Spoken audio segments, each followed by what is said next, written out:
going on down in Pine Ridge.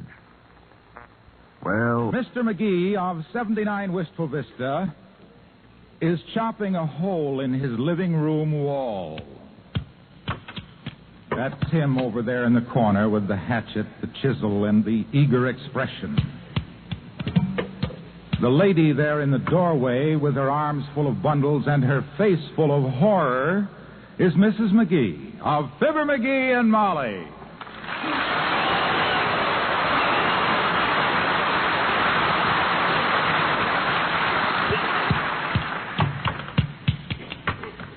Now I'm getting someplace. McGee, what in the world are you... Oh.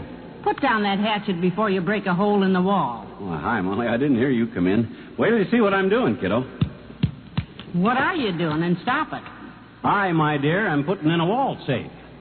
Now stand back so you don't get hit with flying plaster. A wall safe? Yep. Sitting right there on the floor, Tootsie. Look at it. McGee, now there are two things I don't need in my living room. One is a wall safe, and the other one is you with a hatchet. Put it down, will you? Look, we're going out to dinner tonight, remember? That's what you promised. Right, and for once in our life, we ain't going to worry about burglars.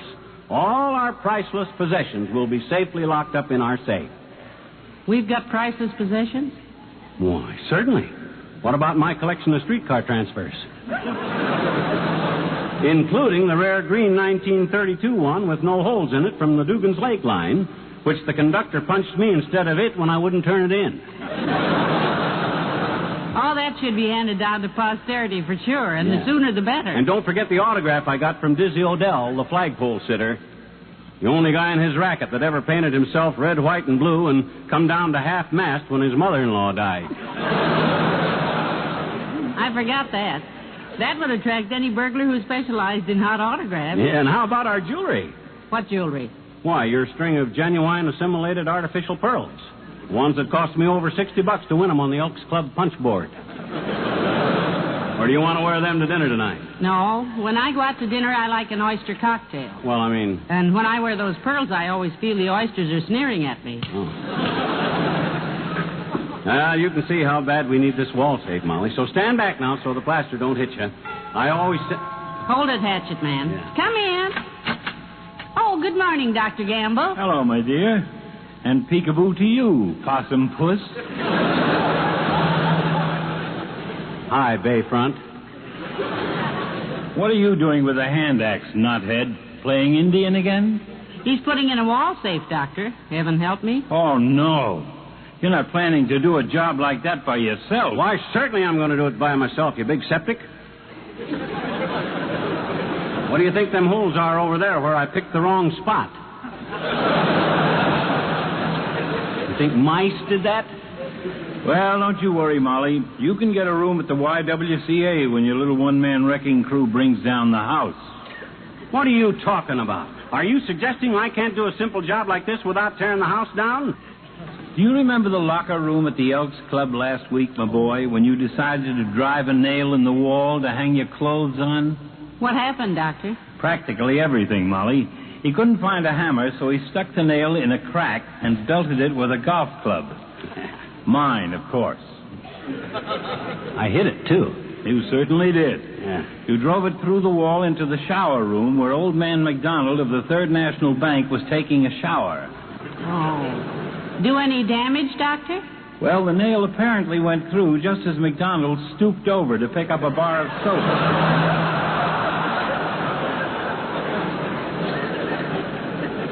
It's made quite a change in the old man's business method. How do you mean, Doctor? Well, he's the only banker in town these days who forecloses mortgages standing up. Go on, Molly.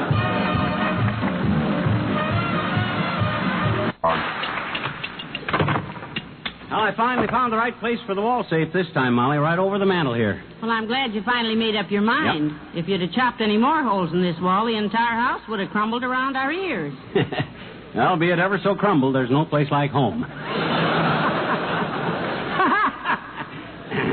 Gosh, don't you get it, kiddo? It's a pun on the well-known song that goes... Ain't funny, McGee. Might have sounded funnier if I'd have sung it. Be it ever so crumbled... Come in. Oh, hello, Ollie. Well, hello, missus, and for you a duplication, McGee. Hi, Ole. I'm kind of busy here, so don't bother me now. Hey, if you're killing termites, McGee, the sharp edge of the hatchet don't work so good. No? Try the flat side. I'm not killing termites. I'm putting ourselves in a wall safe, boy. McGee, I tell you 100 times, don't call me boy. Okay, I'm sorry. If I'm a boy, I waste a lot of time shaving. Okay. Always call a fella by his right age. Would you like it if I call you old man? Well, no, because... Well, you keep calling me boy and you won't live to be an old man. Okay, it won't happen again. I'll try to remind him, Molly. Say, how's all your family these days? Well, I hope. Well, I hope so too, missus. My boy Lars, the one in the Navy, he's home for a little vacation this week. Oh. He gets 10 days, Leave? No, he just got here. He gets 10 days vacation. Oh. I'll bet you were glad to see the lad. How is he? Oh, he's just fine, missus, only he limps a little. He got his foot stepped on by an army sergeant on maneuvers. An army sergeant on maneuvers with the fleet? No, Lars tried to maneuver between the sergeant and a big marine in a San Francisco dance hall. Oh, cutting up, huh? Yes, they was all yitterbugging, and the sergeant bugged when he should have yittered. I bet the lad is having fun. How did he like San Francisco? Oh, he gets a big kick out of it, missus. Yeah? Lars says the people in San Francisco treated him fine, too. They used to lean over backwards there. Yeah, to be nice to him, huh? No, to walk up those hills. Oh.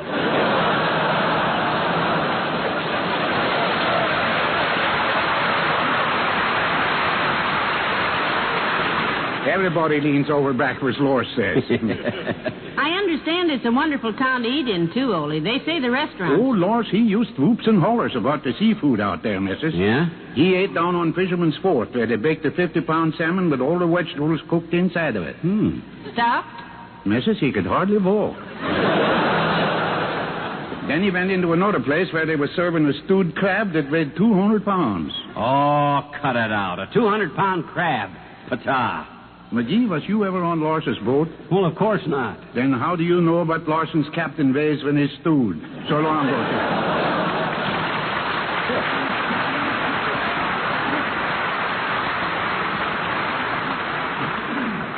Well, I better get back to work. Where's my hatchet? On the piano? Where's my plaster? What plaster? The plaster I'm going to plaster around the safe with when I get it in the... Oh, my gosh, I forgot to order any plaster. Give me the phone. I'll call the hardware store. Hello, operator. Give me the hardware store at 14th and... Oh, is that you, Mert? Ah, dear. How's every little thing, Mert? It is, eh? What's say, Mert? A little stranger at your sister's house. 10 pounds, eh? How sweet. What's the little one's name? They didn't ask him. This midget was selling peanut brittle from door to door, and they bought 10 pounds. What's that, Mert? Okay. Line's busy. I'll call later as soon as I finish this chopping on account of because I got to get Hello, this... Molly. Hi, pal. Oh, it's Mr. Wilcox. Hello, Mr. Wilcox. Hi, Junior. Stand back so you don't get hit with flying plaster. Okay. And before you make any wise cracks about why am I chopping down the living room, I ain't. I'm putting in a wall safe to protect my valuables from burglars. Okay? Well, sure, pal, sure. I think you've got an absolutely right idea. Remind me to never speak to you again, Mr. Wilcox.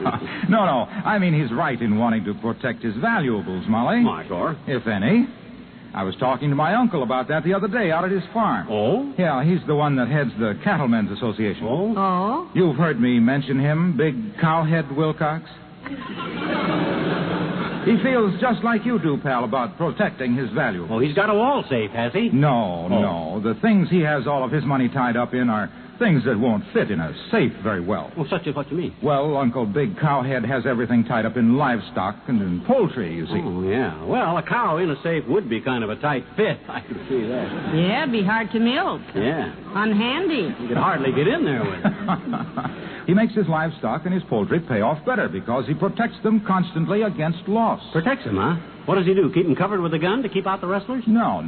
He keeps them covered with Reynolds Lifetime Aluminum to keep out the heat of the sun. Oh, what an opening. Nothing takes the weight off livestock in the summer like heat, you see. Uh-huh. So by housing his livestock in aluminum barns made of Reynolds Lifetime Aluminum roofing and siding, the wise farmer keeps that stock as much as 15 degrees cooler and puts extra weight on them, which means extra money in the bank. Yeah, but about this wall safe... Like a lot of smart farmers, Uncle Big Cowhead realizes that cows give more milk, hens lay more eggs when they're kept cool and comfortable under aluminum. Yeah, but a hot hen that laid hard-boiled eggs would be quite a novelty, Junior. Did you ever have a hot hen that laid hard-boiled eggs? Be cute. Now, look, you work better when you're cool and comfortable, don't you? Yeah, of course, but I never tried laying eggs, Junior.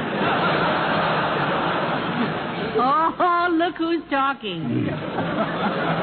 Well, the big payoff for the farmer comes in avoiding that summer slump. Yeah? Because he gets more eggs and more milk and more weight on meat animals by housing them in aluminum barns.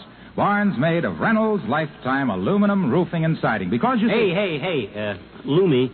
Yes, pal? Must you go, Mr. Wilcox, right this minute? Yes, Molly, I must. As the man in the restaurant said when the waiter asked him where he wanted the mint sauce, I'll take it on the lamb.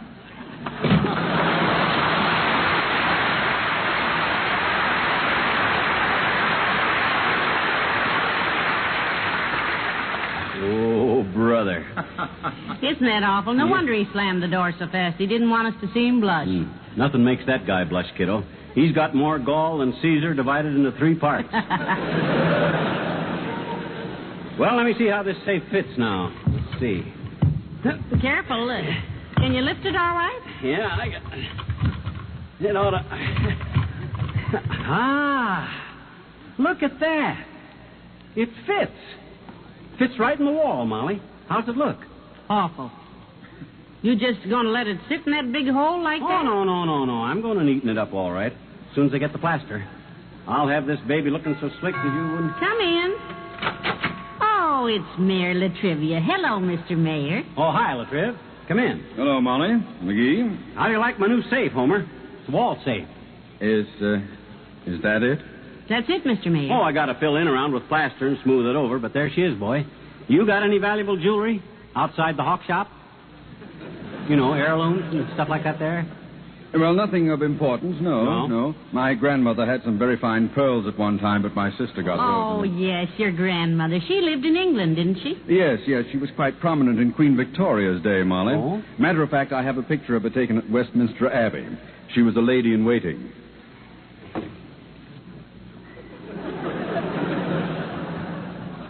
Did the guy ever show up?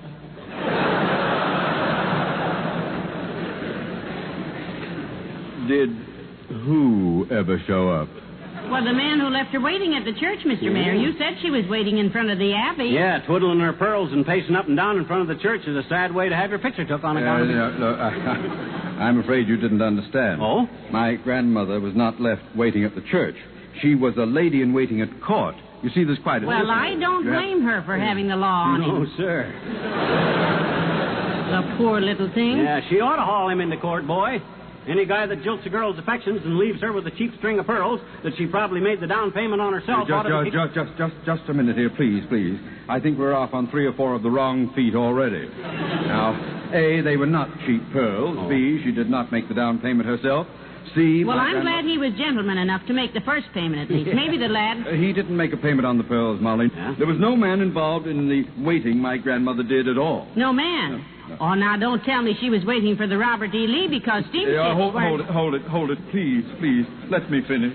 Oh, pardon me. Yes. My grandmother was a lady in waiting to Queen Victoria. Yes. The lady in waiting is the Queen's personal attendant, you see. One of her duties is to hold up the Queen's train. Oh, well, that's different. Oh, yeah, the Queen was waiting for a train, McGee. And Grandma held it up so the Queen could catch it. What'd she do, just flag it down with a string of pearls waving them? No, she didn't. Or did she just throw herself in front of the cow catcher? No, That's wait. what I bet she done, Molly. Flang herself down on the tracks and dared the engineer to run over her because it's a federal offense. She didn't flang herself down on the flack at all. Or flang the flang, tack at all.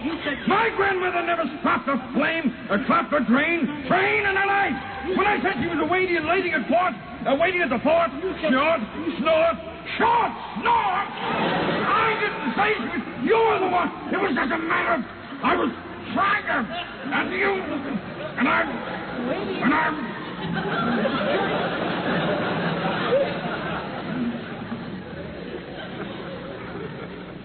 McGee?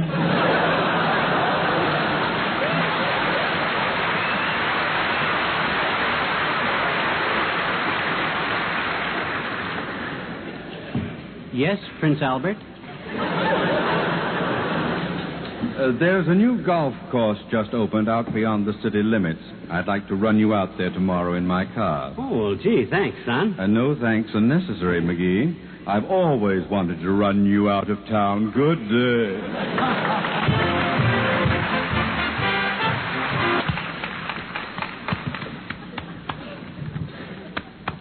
Oh, I had a little reptile that I found down by the lake.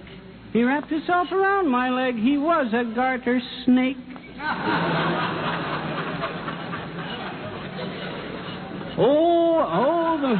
Hey, Molly. Yes, dearie, how's it? McGee, what are you doing with my good cake server? Oh, is that what this is? I wondered where we got a sterling silver trowel. Boy, I've been plastering in high style, Tootsie. So I see. I got the wall safe all set in, nice and solid. And just in time, if I may say so. Yep.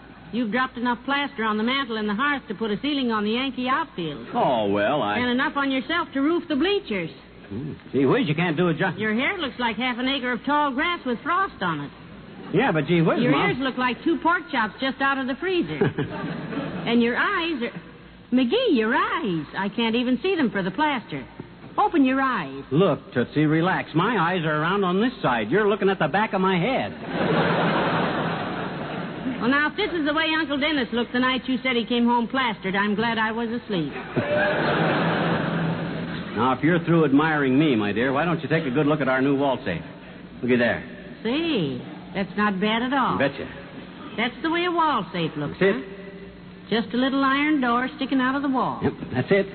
As soon as the plaster dries good and I get a guy in to repaper the room, have the rug and the furniture cleaned, all I got to do is patch up them wrong holes I chopped in the wall, and presto, we're all set. It's one of the longest prestos on record. By the time we... Hold it, Tootsie, hold it. Come in. Oh, it's the old-timer. Hello there, kids. Hi, daughter. Hey, Johnny. Yeah? What happened? You look like you've been dipped in honey and dragged through a flour mill. No, I just been... What you do, daughter? Dip him in honey and drag him through a flour mill because you look like he's been... cut it out. I've been doing a little work, that's all. I just put in a wall safe. There, over the mantel. We need a wall safe, you know, like we need a case of hives. This is to keep valuable stuff in, old-timer, money and papers and stuff like that. Where do you keep your valuables? My watch pocket, Johnny. Oh. Got a few sentimental heirlooms here, like, for instance, the first $1 Papa ever made. Oh. You have it? Yep. Spelling is kind of crude, and he drew Mr. Washington with a hat on, but it's the sentiment, daughter. I'm pretty sentimental about money myself. And I always carry a picture of Mama with me, and here it is. Oh, your mother. Fine-looking woman. Yeah. Well, she had a nice beard, didn't she? Oh, that's the wrong picture, kids. That's Charlie, the pet Airedale we used to have. Wonderful dog. Papa used to say a dog was man's best friend. I've heard that. Papa wasn't the man, though. Charlie bit him every time he seen him. Hated the sight of Papa, but he sure liked the taste of him. Must have got a little monotonous owning a dog that thought you were lunch, huh? Well, Papa always did love dumb animals, kids. Yeah. Only trouble was, Papa was dumber than Charlie. I was telling my girlfriend Bessie about Papa last night. Bessie, I says. Say, we haven't seen Bessie for a while, you know. How is she? Just fine, daughter. She's a mighty cute girl, Bessie is. If you can call that a girl, which I do to keep from getting slugged. I'll bet she has a temper, all right. Red-headed, isn't she? No, just her hair is red, daughter. Her head's kind of a bony color. Hard, too. You two have been going together for quite a while, haven't you? You ever think of getting married? Well, Johnny, Bessie does. Yeah? She says to me yesterday, honey, she says, why don't we get married? Don't be silly, Bessie, I says. Who'd want to marry us? So long, kid. So long.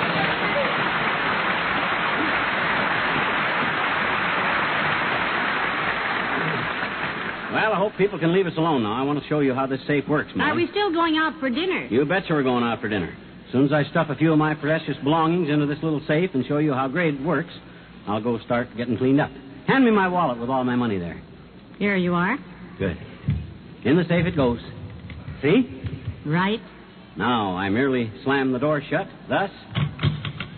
Give the knob a few fast twirls, hence.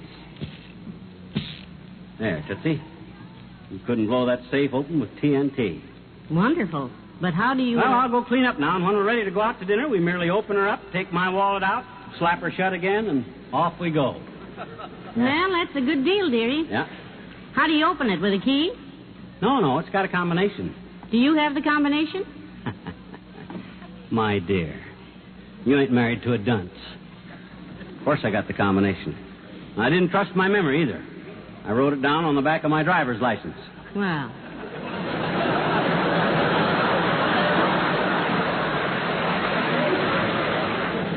Good for you. Where's the driver's license? Ah, it's in my wallet, in the safe. In the safe? Oh, this is ridiculous. Why didn't somebody come? Ladies and gentlemen, tonight we salute more than 4,000 members of the National Rural Electric Cooperative Association who are in convention here in San Francisco. These are the men and women who brought the light to the farms of America. Today, this country's most modern homes are found on our farms. Hey, you remember the first day they got electricity on Uncle Sycamore's farm back home, Molly? I'll never forget. Yeah, I won't either. Everybody was so happy about it. Yeah. Remember when they turned on the current, how your uncle's face lit up? Like a Roman candle. So would yours if you'd been standing with your thumb in a socket.